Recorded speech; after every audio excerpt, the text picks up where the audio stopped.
नमस्कार। मैं डॉक्टर रविरंजन कुमार, हिंदी विभाग, घाटशिला कॉलेज, घाटशिला।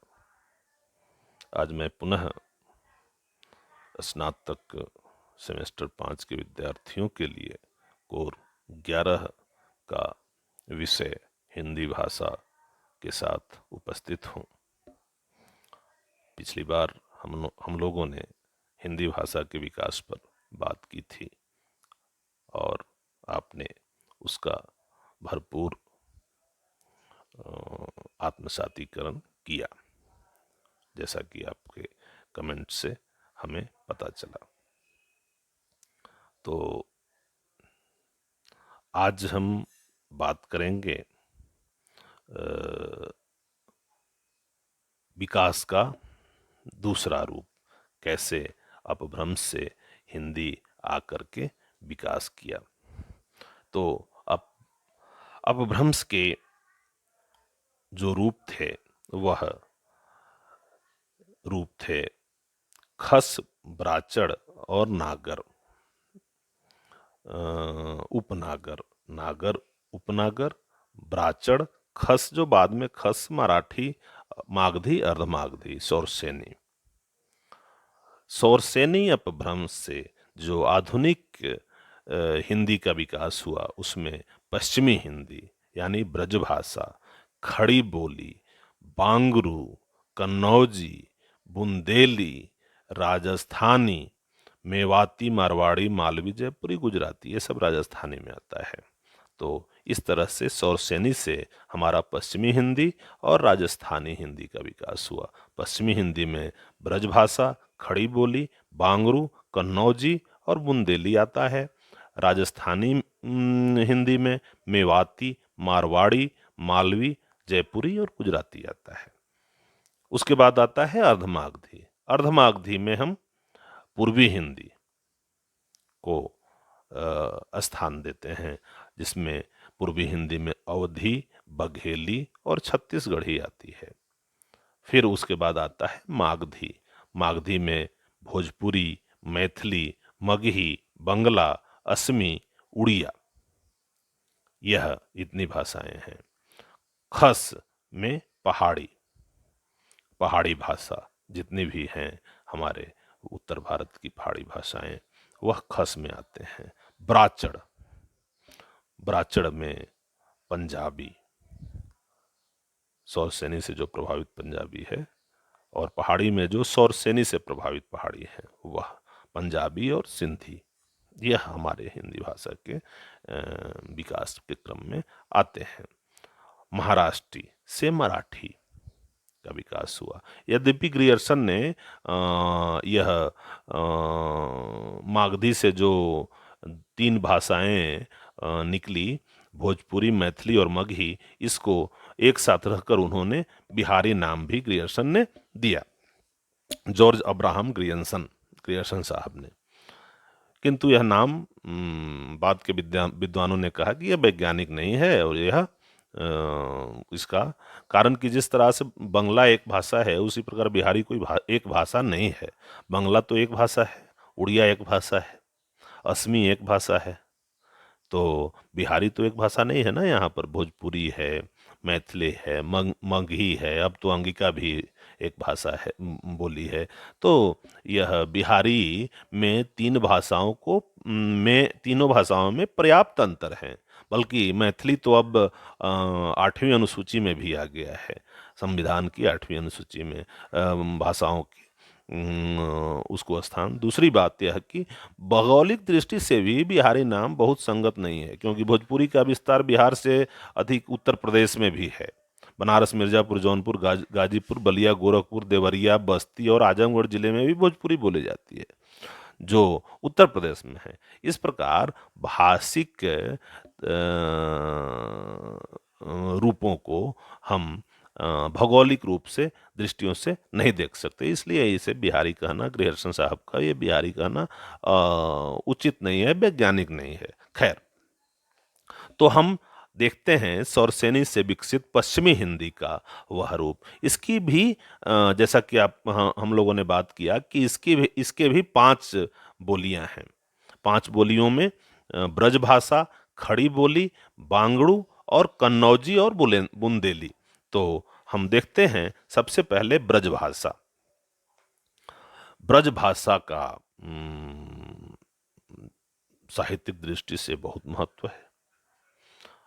यह मध्य युग में साहित्य भाषा के रूप में ही अपना स्थान पा लिया था और उसका प्रसार और प्रचार कहें कि गुजरात से लेकर बंगाल तक था। ब्रज भाषा मथुरा, अलीगढ़, आगरा में तो बोली जाती ही है और ब्रज भाषा पश्चिमोत्तर क्षेत्र में जैसे ग्वालियर, भरतपुर की ओर भी इसका विकास होता रहा, जहां पर राजस्थानी और बुंदेली का भी प्रभाव अधिक है। अभी इसके बाद पश्चिमी हिंदी में खड़ी बोली का स्थान आता है। खड़ी बोली मुख्य रूप से बिजनौर, मुरादाबाद, मुजफ्फरनगर, सहारनपुर, देहरादून की भाषा है।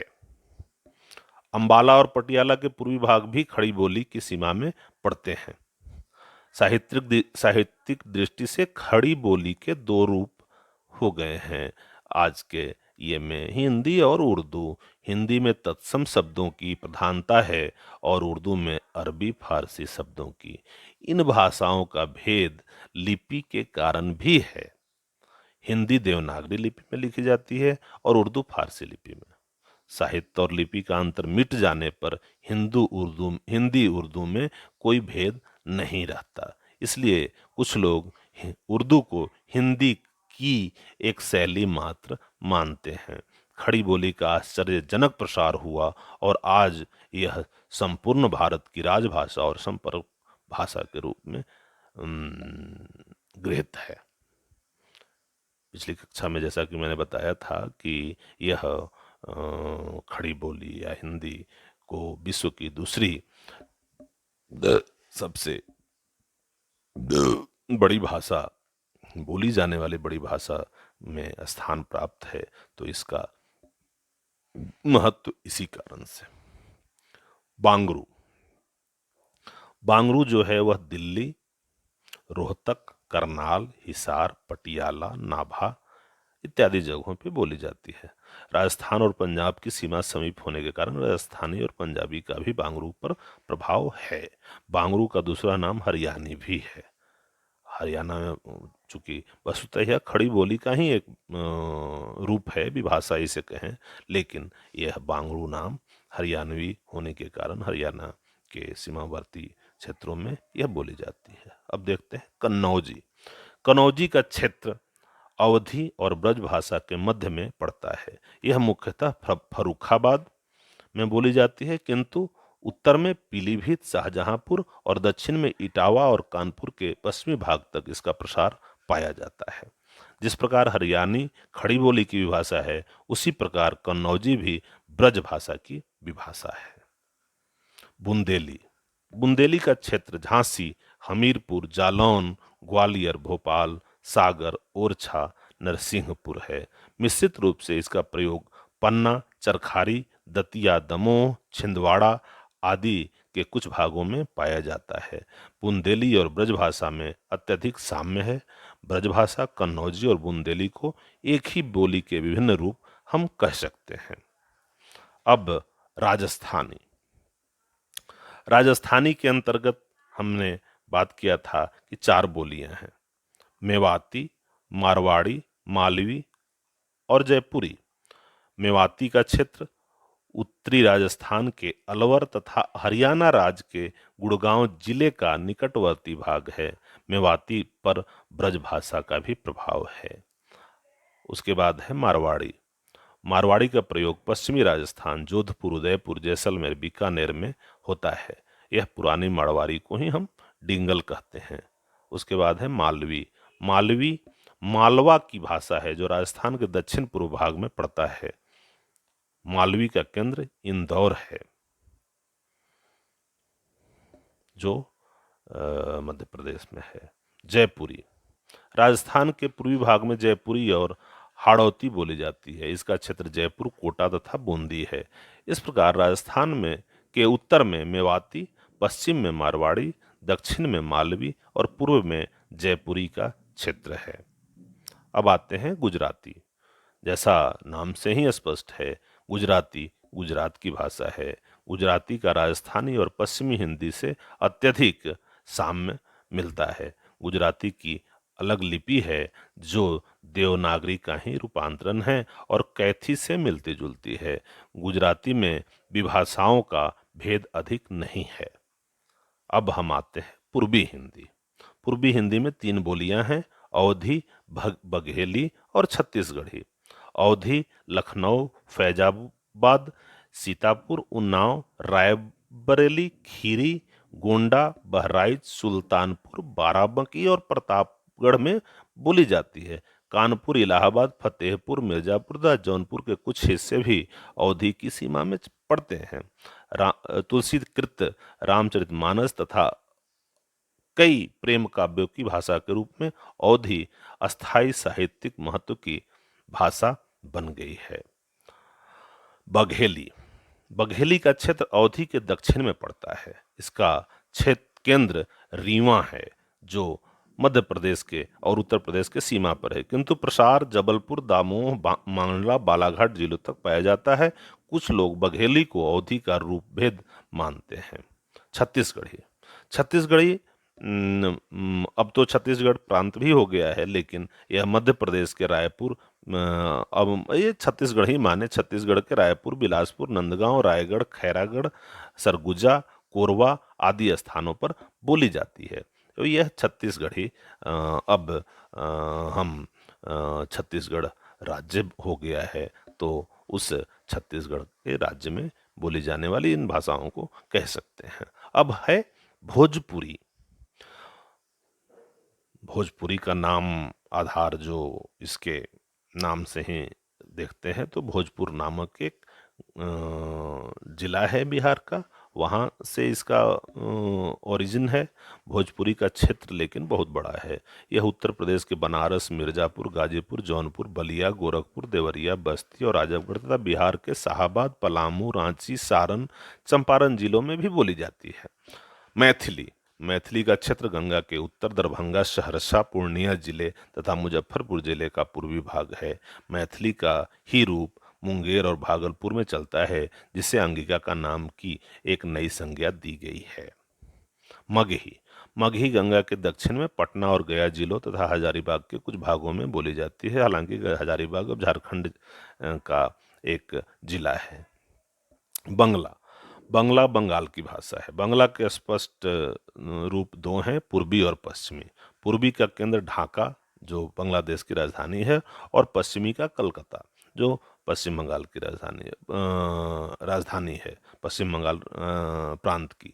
बंगला के मौखिक और लिखित रूपों में ही नहीं, नागर और ग्रामीण रूपों में भी अंतर पाया जाता है। बंगला प्राचीन देवनागरी से ही विकसित एक लिपि लिखी जाती है। बंगला की असमी।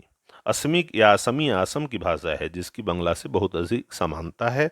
असमी की लिपि कुछ परिवर्तित बांग्ला लिपि ही है। उड़िया। उड़िया का क्षेत्र उड़िया है। उड़िया का भी बंगला से अत्यधिक निकटता है, जिसके कारण बहुत दिनों तक लोग उसे बंगला की ही बोली समझते थे, लेकिन वस्तुतः उड़िया बंगला में पृथक स्वतंत्र भाषा है। उड़िया की लिपि प्राचीन देवनागरी से ही विकसित हुई है। तो यह हुआ उड़िया। अब पहाड़ी। भौगोलिक दृष्टि से पहाड़ी भाषा के भी 3 मुख्य रूप हैं, पश्चिमी पहाड़ी, मध्य पहाड़ी और पूर्वी पहाड़ी। पश्चिमी पहाड़ी शिमला के निकटवर्ती भाग में बोली जाती है। मध्य पहाड़ी की 2 शाखाएं हैं, एक कुमाऊनी और जो नैनीताल में है, और अल्मोड़ा में। दूसरी गढ़वाली जो गढ़वाल और मसूरी के आसपास बोली जाती है। पूर्वी पहाड़ी का क्षेत्र नेपाल की काठमांडू घाटी है। पूर्वी पहाड़ी को नेपाल गोरखाली खसकुड़ा भी कहते हैं। नेपाली के लिए देवनागरी लिपि का ही प्रयोग होता है। अब पंजाबी। पंजाबी का क्षेत्र पंजाब है स्वभावतः, इसका कुछ अंश अब पाकिस्तान में भी चला गया है, और पूर्वी पंजाब के पूर्व में हिंदी बोली जाती है और पश्चिमी में पंजाबी। पंजाबी पर दरद भाषा का प्रभाव पाया जाता है। पंजाबी की ही एक बोली डोगरी है जो जम्मू राज्य में बोली जाती है। पंजाबी गुरुमुखी लिपि में लिखी जाती है और डोगरी टाकरी लिपि में। सिंधी। सिंध प्रदेश की भाषा है जो अब पाकिस्तान में है। सिंधी की उत्पत्ति ब्राचड़ अपभ्रंश से मानी जाती है। फारसी का ही एक रूप सिंधी की लिपि है। दैनिक व्यवहार में देवनागरी का ही प्रयोग होता है। मराठी मराठी महाराष्ट्र की भाषा है। मराठी की कई बोलियां हैं, पर पूना के आसपास बोली जाने वाली मराठी ही परिनिष्ठित भाषा मानी जाती है। मराठी की लिपि भी देवनागरी है। इस तरह से हमने देखा हिंदी भाषा के विकास और उसके विभिन्न रूपों को, क्षेत्र और भौगोलिक रूप से कैसे हमारे हिंदी का विकास हुआ और किन किन राज्यों में या भौगोलिक क्षेत्रों में किन किन भाषाओं और बोलियों की विकास हुई, और उसे हमने अलग अलग वर्ग में विभक्त किया, अलग अलग बोलियों में, अलग अलग क्षेत्र में ये किया। तो इसके साथ ही आपका यह हिंदी भाषा का विकास का दूसरा क्रम यहीं समाप्त हुआ। और आपका प्रश्न पुनः कर सकते हैं आप, और मैं उसके जवाब के साथ आपके सामने उपस्थित रहूँगा। इसी बात के साथ धन्यवाद।